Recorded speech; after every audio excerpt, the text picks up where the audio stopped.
आपके सामने पेश हैं 20 बड़ी खबरें फटाफट अंदाज में। विवादों में फंसी बॉलीवुड अभिनेत्री कंगना रनौत की फिल्म इमरजेंसी अब रिलीज के लिए तैयार है। कंगना की फिल्म इमरजेंसी को केंद्रीय फिल्म प्रमाणन बोर्ड यानी सीबीएफसी ने सेंसर सर्टिफिकेट दे दिया है। कंगना ने यह जानकारी सोशल मीडिया पर एक पोस्ट में साझा की है। सोशल मीडिया प्लेटफॉर्म इंस्टाग्राम के स्टोरी सेक्शन पर पोस्ट शेयर करते हुए कंगना ने अपने फॉलोअर्स को अपडेट दिया है। कंगना ने लिखा है कि हमें अपनी फिल्म इमरजेंसी के लिए सर्टिफिकेट मिल चुका है। हम जल्द ही रिलीज डेट अनाउंस करेंगे। आपके धैर्य और समर्थन के लिए धन्यवाद। हिंदी फिल्म अभिनेता ओमपुरी भले ही इस दुनिया में नहीं है, लेकिन बहुत कम लोग इस बात को जानते हैं कि ओमपुरी ने अपना फिल्मी करियर कन्नड़ सिनेमा से शुरू किया था। वो हर साल 18 अक्टूबर को अपना बर्थडे मनाया करते थे। उनकी पहली फिल्म कल्ला कल्ला बचतको थी जो 1975 में आई थी। इस फिल्म के बाद उन्होंने कन्नड़ के साथ साथ मराठी, गुजराती, पंजाबी, बंगाली, मलयालम, तेलुगु, इंग्लिश और हिंदी समेत कई भाषाओं में काम किया। रिपोर्ट की माने तो उन्होंने अपने करियर में 300 से भी ज़्यादा फिल्मों में काम किया था। वो भले ही इंडस्ट्री में एक बड़े मुकाम पर थे, लेकिन उनका यहाँ तक का सफ़र आसान नहीं था। उनका बचपन बेहद गरीबी में गुजरा। ओमपुरी के परिवार की माली हालत ठीक नहीं थी। रिपोर्ट के अनुसार जब वो 5 साल के थे तो रेलवे ट्रैक से कोयला चुरा कर अपने घर लाते थे, जिससे उनकी मां खाना बनाती थी। इतना ही नहीं, परिवार को सपोर्ट करने के लिए वो चाय की दुकान पर काम भी करते थे। कॉलेज के दिनों में वो लैब असिस्टेंट के तौर पर काम किया करते थे। शाम को ट्यूशन पढ़ाते थे और ये भी कहा जाता है कि उनके घर से उनका कॉलेज 30 किलोमीटर दूर था और वो इतनी दूर साइकिल से आते जाते थे। बताया जाता है कि कॉलेज के दिनों में ही उनका इंटरेस्ट एक्टिंग में हुआ और उन्होंने थिएटर ड्रामा में हिस्सा लेना शुरू कर दिया और फिर वहाँ से उन्होंने बॉलीवुड का सफ़र तय किया और ऐसा तय किया कि आज तो पूरी दुनिया में लोग उन्हें याद करते हैं। स्टार प्लस के पॉपुलर सीरियल साथ निभाना साथिया में जिगर का किरदार निभाकर विशाल सिंह घर घर में फेमस हो चुके हैं। आजकल विशाल सिंह की केंद्रीय मंत्री चिराग पासवान के साथ दोस्ती की बड़ी चर्चा है। पिछले महीने विशाल की बर्थडे पार्टी में चिराग पासवान खुद शामिल हुए थे। इस बर्थडे पार्टी से चिराग की कई तस्वीरें वायरल हुई थीं। अब हाल ही में विशाल पेरिस में थे और केंद्रीय मंत्री चिराग पासवान भी पेरिस में समय बिताते नजर आए। हालांकि ये साफ नहीं है कि दोनों एक ही समय में उस शहर में थे या नहीं, मगर एक ही होटल से दोनों की एक जैसी तस्वीर वायरल हो रही है, जिसे देखकर लोग तरह तरह के कॉमेंट्स पास कर रहे हैं। हाल ही में विशाल सिंह ने अपने इंस्टाग्राम हैंडल पर पेरिस में अपने होटल की बालकनी से तस्वीरें शेयर की हैं। तस्वीर के कैप्शन में विशाल ने लिखा बोंजोर पेरिस। इसमें अलग अलग तरह के पोज उन्होंने दिए हैं और सफ़ेद रंग का बाथरोब भी पहने दिखाई दे रहे हैं। तस्वीर के बैकग्राउंड में एफिल टावर भी दिख रहा है। वहीं केंद्रीय मंत्री चिराग पासवान ने भी अपनी इंस्टाग्राम स्टोरी पर एक फ़ोटो शेयर की, जिसमें वो काले रंग की शर्ट पहने हुए हैं और मुस्कुराते दिख रहे हैं। ये तस्वीर भी बिल्कुल सेम लोकेशन की लग रही है, जिसके बाद लोग पूछने लगे कि क्या दोनों साथ में पेरिस में छुट्टियां मना रहे थे। चिराग पासवान को कई बार विशाल सिंह के साथ देखा जा चुका है। हाल ही में दोनों की एक तस्वीर भी वायरल हो रही है, जिसमें वो एक होटल की बालकनी में खड़े साथ में नजर आ रहे हैं और इसी के साथ विशाल की भी एक तस्वीर वायरल हो रही है, जिसके बाद दोनों के रिश्ते को लेकर कई तरह के सवाल उठ रहे हैं। आखिर दोनों के बीच रिश्ता क्या है? पिछले महीने चिराग जो थे वो काफ़ी क्लोज दिखाई दे रहे थे। खैर, हाल ही में शाहरुख खान इंस्टाग्राम पोस्ट में अपने बेटे आर्यन खान को सपोर्ट करते दिखाई दिए। शाहरुख 27 अक्टूबर को दुबई में एक नाइट क्लब में आर्यन के ब्रांड का प्रमोशन करते दिखाई देंगे और इस क्लिप में आर्यन भी दिखने वाले हैं। ये पहली बार नहीं है जब शाहरुख ने अपने बेटे का जो लग्जरी ब्रांड है उसका प्रचार किया है। वो अक्सर आर्यन के काम को बढ़ावा देने के लिए कई सारी वीडियोस और पिक्चर्स शेयर करते रहते हैं। जो लोग नहीं जानते हम उन्हें बता दें कि आर्यन खान ने अप्रैल 2023 में अपना ब्रांड लॉन्च किया था, जिसमें आर्यन ने जल्द ही काफ़ी कामयाबी हासिल की। आपको बता दें, पहले जब उनका ब्रांड का प्रचार शुरू हुआ तो सबसे पहला चेहरा शाहरुख खान का ही दिखाई दिया था। दिग्गज बंगाली अभिनेता और मशहूर न्यूज़ रीडर देवराज रॉय का गुरुवार रात कोलकाता के एक निजी अस्पताल में निधन हो गया। वो कई महीने से गंभीर बीमारियों से पीड़ित थे। वो करीब 69 ईयर्स के थे और उनके कई सारे अंगों ने काम करना बंद कर दिया था। देवराज रॉय बंगाली दूरदर्शन और बंगाली सिनेमा में अपने काम के लिए जाने जाते थे। उन्होंने कई महत्वपूर्ण भूमिकाएं अदा की थीं। देवराज रॉय ने प्रसिद्ध फिल्म निर्माता सत्यजीत रे की 1970 में आई फिल्म प्रतिद्वंदी से अपने करियर शुरू किया था। इसके बाद मृणाल सेन की कलकत्ता 71 में अभिनय किया। इसके अलावा वो आघात, इंकलाब, रन, भूत अद्भुत जैसी कई फिल्मों में नजर आ चुके थे। Hollywood film venom the last dance का भारतीय दर्शकों को भी बेसब्री से इंतजार है। हाल ही में फिल्म का दमदार ट्रेलर जारी किया गया जिसे फैंस ने खूब पसंद किया। अब फिल्म के बारे में दर्शकों के साथ नई जानकारी साझा की गई है। दरअसल ये फिल्म भारत में पहले 25 अक्टूबर को रिलीज होनी थी, जिसे अब एक दिन पहले 24 अक्टूबर को रिलीज किया जाएगा। वेनम द लास्ट डांस का एक पोस्टर साझा किया गया है और यह बताया गया है कि अब एक दिन का इंतजार कम हो गया है। बिग बॉस 18 को शुरू हुए महज 10 दिन हुए हैं, लेकिन इन 10 दिनों में घर वाले 100 बार एक दूसरे के साथ लड़ाई कर चुके हैं। शो के लेटेस्ट एपिसोड में अविनाश मिश्रा और चुम दरांग के बीच का झगड़ा देखने को मिला, लेकिन दोनों के झगड़े में पूरा घर शामिल हो गया था।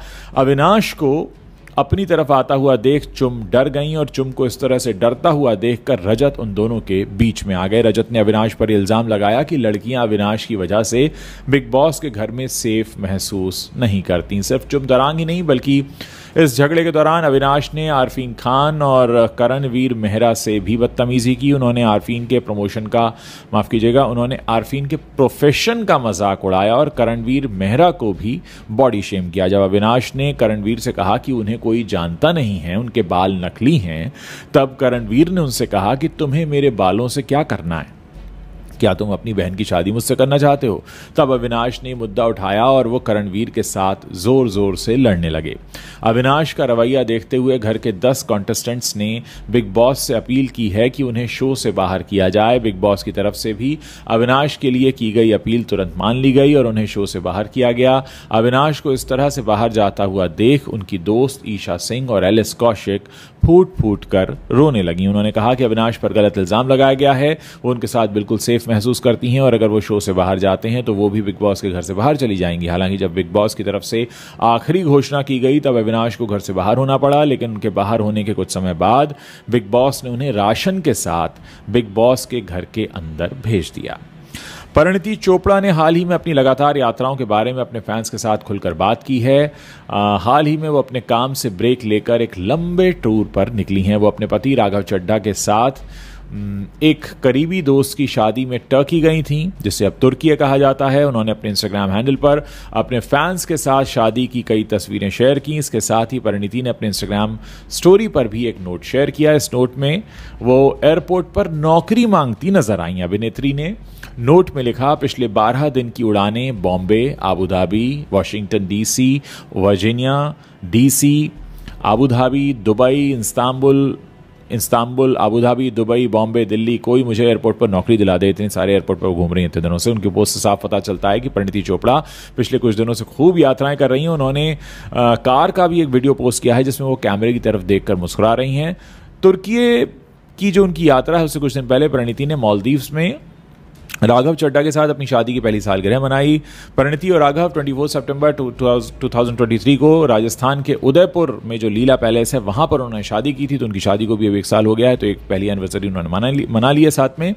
उधर माधुरी दीक्षित और उनके पति श्रीराम नेने ने गुरुवार को अपनी शादी की 25th सालगिरह सेलिब्रेट की। इस अवसर पर श्रीराम नेने ने इंस्टाग्राम पर एक बहुत ही भावुक सा पोस्ट शेयर किया। श्रीराम नेने ने अपने इंस्टाग्राम हैंडल पर एक प्यार भरा वीडियो पोस्ट किया। आपको याद दिला दें कि श्रीराम नेने और माधुरी की शादी 17 अक्टूबर 1999 को सदर्न कैलिफोर्निया में एक पारंपरिक समारोह में हुई थी। माधुरी ने 2003 में अपने पहले बेटे आर्यन और साल 2005 में दूसरे बेटे रयान को जन्म दिया। माधुरी दीक्षित का करियर तेजाब, बेटा, दिल, हम आपके हैं कौन, दिल तो पागल है और 90s का पूरा एरा उनके नाम रहा है। 2007 में उन्होंने शादी के बाद वापसी की थी आजा नस्ले से, जो कोई खास चली नहीं थी फिल्म, और उन्हें आखिरी बार 2022 की ड्रामा फिल्म माजा मां में देखा गया था। समांथा रुथ प्रभु इस वक्त काफी सुर्खियों में है। वजह है उनकी आने वाली वेब सीरीज सिटाडेल हनी बनी, जिसका बीते दिनों ट्रेलर रिलीज हुआ। सिटाडेल का ट्रेलर फैंस को काफी पसंद आ रहा है। इस वेब सीरीज में समांथा के ऑपोजिट बॉलीवुड एक्टर वरुण धवन को कास्ट किया गया है। वेब सीरीज के ट्रेलर में दोनों ही एक्टर्स काफी पावर पैक्ड एक्शन करते दिखाई दे रहे हैं। समांथा वेब सीरीज में हनी के किरदार में है, वहीं वरुण के किरदार का नाम बनी है। सीरीज का direction family man fame director Raj और डीके ने किया है। जब से सीरीज का ट्रेलर सामने आया है तब से ही समंता की तारीफ की जा रही है, लेकिन एक इंटरव्यू में समंता ने बताया कि उन्होंने लिटरली राज और डीके से मिन्नतें की थी कि वो उन्हें इस सीरीज का हिस्सा ना बनाएं। इस बात के पीछे खास रीजन है, समंता को मायोसिटिस की बीमारी थी जो कि एक ऑटो इम्यून डिजीज है। मायोसिटिस में इंसान के शरीर में काम करने वाली मांसपेशियों में कमजोरी आ जाती है, हालत इतनी खराब हो जाती है कि इंसान को उठने बैठने में भी दिक्कत होती है। एक इंटरव्यू में समंता ने बताया था कि एक पॉइंट उनकी लाइफ में ऐसा भी आया था जिसमें उन्होंने राज और डीके को उन्हें रिप्लेस करने के लिए बोल दिया था क्योंकि वो अपनी बीमारी से जूझ रही थी। उन्होंने बताया कि वाकई ये सच है कि राज और डीके से मिन्नतें करते करते उनके हाथ दुख गए थे और उन्होंने कहा था कि वो ये काम नहीं कर पाएंगी। यहां तक कि उन्होंने कई सारी एक्ट्रेसेस के नाम भी सुझा दिए थे कि आप इनको ले सकते हैं और इनके साथ अपना काम शुरू कीजिए, लेकिन राज और डीके नहीं माने और उन्होंने ही फिर ये रोल किया। कन्नड़ सुपरस्टार दर्शन और उनके साथियों द्वारा कथित तौर पर अपहरण और बेरहमी से हत्या किए गए रेणुका स्वामी की पत्नी सहाना ने 16 अक्टूबर 2024 को एक बच्चे को जन्म दिया। रेणुका स्वामी की हत्या के समय सहाना 5 महीने की गर्भवती थी और वो वर्तमान में कर्नाटका के चित्रदुर्ग के एक निजी अस्पताल में भर्ती हैं। रेणुका स्वामी के पिता काशीनाथैया ने इस चुनौतीपूर्ण समय में उनके समर्थन के लिए अस्पताल के कर्मचारियों का आभार व्यक्त किया। रिपोर्ट्स बताती हैं कि सहाना और नवजात शिशु दोनों स्वस्थ हैं। आंखों में आंसू भरकर उन्होंने कहा कि उनका बेटा इस नवजात शिशु के रूप में उनके पास लौट आया है। वाकई ये एक ऐसा क्षण है कि पिता की हत्या कर दी जाती है उस नवजात के जन्म से कुछ महीने पहले। वाकई ये माँ बाप के लिए एक बहुत दुख की घड़ी है, खासकर रेणुका स्वामी के माता पिता और उनकी पत्नी के लिए।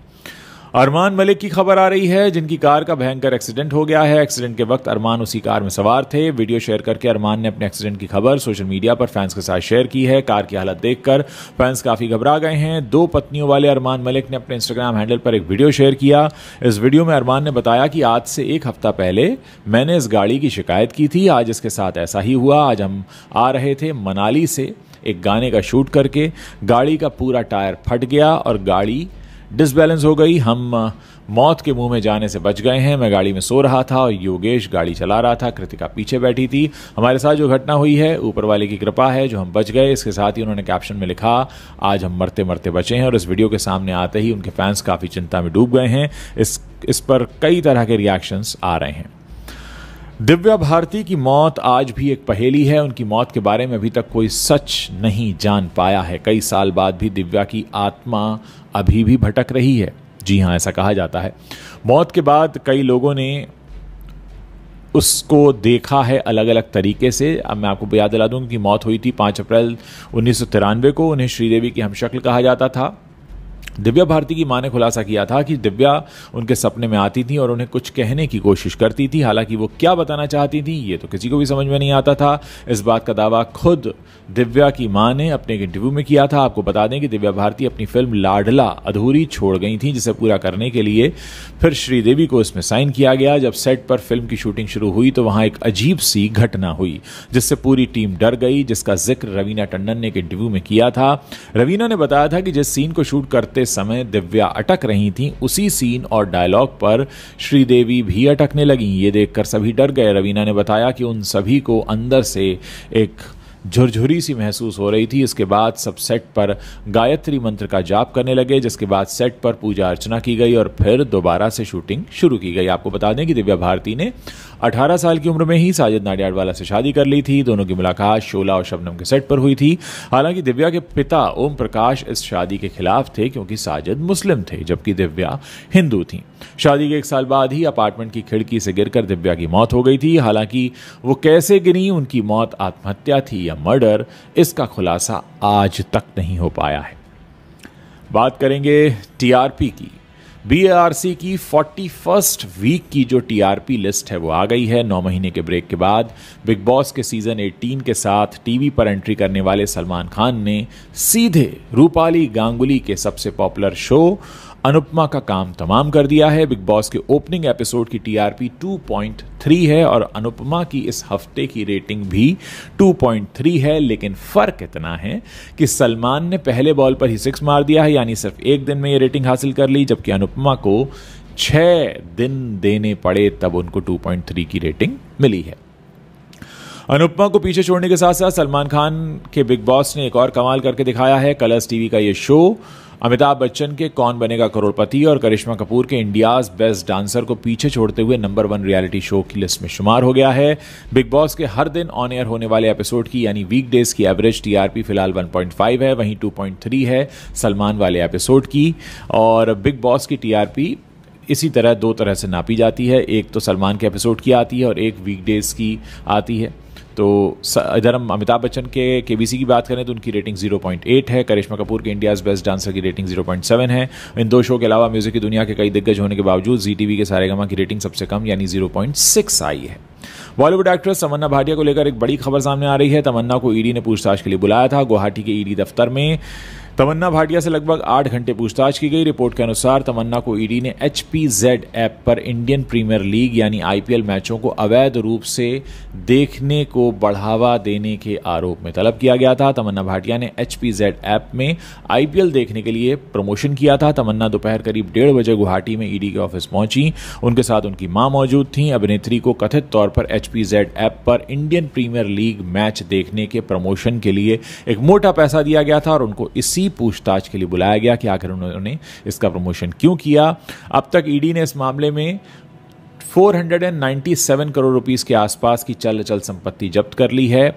और ये असल में HPZ जो है वो एक बेटिंग ऐप है। इस ऐप के ज़रिए लोगों को 57,000 रुपये लगाने पर 4,000 का मुनाफा देकर और इस तरह की कई सारी स्कीम्स चल रही थी। इसमें कई सारे फर्जी अकाउंट खुले हुए थे, बहुत सारे इन्वेस्टर्स ने इसमें पैसे ट्रांसफ़र किए हुए थे। तो कुल मिलाकर घोटाला काफ़ी बड़ा है। सारा अली खान के बारे में खबर आ रही है कि प्रॉपर्टी खरीद ली उन्होंने।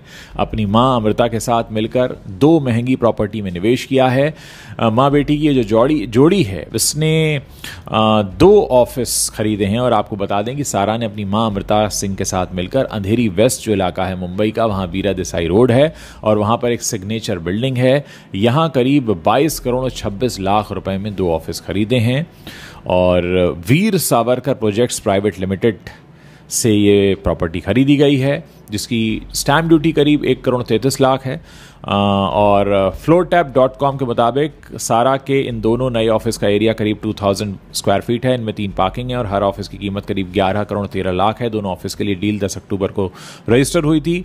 सभी में 3 कार पार्किंग है। सारा और अमृता ने पिछले साल 11 जुलाई 2023 को इसी बिल्डिंग में 4थी मंजिल पर 9 करोड़ रुपए में एक फ्लैट भी खरीदा था, जिसके लिए 41 लाख रुपीस की इन्होंने स्टैम्प ड्यूटी भी चुकाई थी। प्रॉपर्टी के दस्तावेजों के मुताबिक इस ऑफिस का एरिया करीब 2000 स्क्वायर फीट जो मैंने आपको बताया गया है। तो कुल मिलाकर मामला यह है कि सारा अली खान भी प्रॉपर्टीज़ खरीद रही हैं और बॉलीवुड के बहुत सारे लोग लगातार प्रॉपर्टीज़ खरीद रहे हैं। प्यार का पंचनामा एक्ट्रेस सोनाली सहगल इन दिनों अपने प्रेगनेंसी फेज को एंजॉय कर रही हैं। वो जल्द ही अपने पति आशीष सजनानी के पहले बच्चे को जन्म देंगी। इस बीच इस खूबसूरत फेज को एंजॉय कर रही जो एक्ट्रेस है, इनका खून खौल गया असल में जब उनके पति को ट्रोल करने की कोशिश की गई और ये कहा गया कि आपने किसी बूढ़े व्यक्ति से शादी कर ली है। तो एक इंटरव्यू दिया सोनाली सहगल ने और उस यूज़र के कमेंट पर सवाल किया जब उनसे कि भाई आपने क्या बूढ़े व्यक्ति से शादी कर ली है, तो उन्होंने कहा कि बूढ़े आदमी से शादी कर ली। ये तो बहुत ही कॉमन सवाल है। आशीष और मैं इस पर बहुत हंसते हैं, हमें हंसी आती है जो लोग इस तरह के कमेंट लिखते हैं। कम से कम आप अपनी शक्ल देखिए हम पर कमेंट करने से पहले। वो सोनाली कहती हैं कि आशीष इतने सेक्सी हैं और मैंने उनसे खाने पीने या होटल के लिए शादी नहीं की है, ना ही उनकी शक्ल की वजह से शादी की है।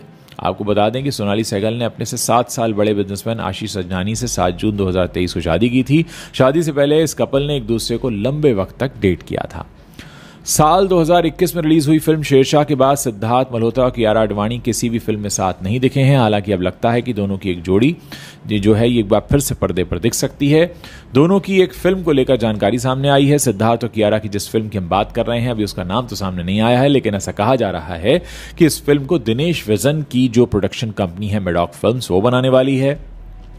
ये वही कंपनी है जिसने श्रद्धा कपूर, राजकुमार और पंकज त्रिपाठी जैसे स्टार्स के साथ स्त्री 2 बनाई है, जिसने वर्ल्ड वाइड बॉक्स ऑफिस पर 800 करोड़ रुपए से ज्यादा का बिजनेस कर लिया है।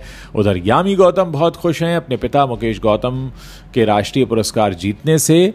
सोशल मीडिया पर उन्होंने अपने पिता की प्रशंसा करने के बाद एक इंस्टाग्राम पर एक फोटो भी लगाया है और यामी ने बताया है कि वो अपने पिता को जो राष्ट्रीय पुरस्कार दिया गया है उस पर काफ़ी खुश हैं। और यामी गौतम के जो पिता हैं मुकेश गौतम, उन्होंने अपनी फिल्म बागी दी धी के लिए सर्वश्रेष्ठ पंजाबी फीचर फिल्म का राष्ट्रीय पुरस्कार हाल ही में जीता है।